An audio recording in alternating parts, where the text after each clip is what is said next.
Ayan, magandang hapon mga ka-Oragon. Andito naman sa kusina si Oragon. On duty na naman bago pumasok sa trabaho. Ayan, magsasabot tayo ng isda.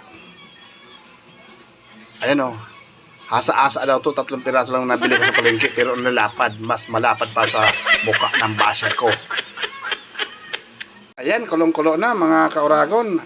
Sinama ko pa nga yung 2 itlog kasi babaonin ko to. Pero alisin ko na. Babaonin ko sa duty. Ayan. Ayan, bilog yung mga kamatis. Dudurugin ko na. Ba? Ayan. Durog na. Ang sarap nito. O, diba? Durog na. Kunti lang sabaw kasi kami lang naman. Yung dalawa kong Jonas, mahina sa may sabaw.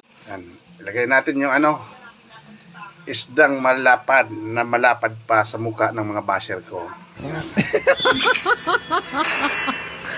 Ayan, di ba?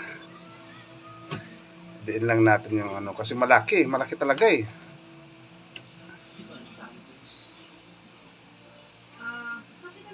Yun, di ba? Ayan, ilagay natin yung pechay. Gulay, pampadagdag ng buhay. Yan.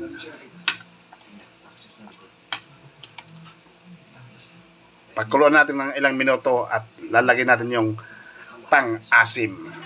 Ayan na mga ka-Oragon, loto na ang aking sinabawang isda. Thank you for watching.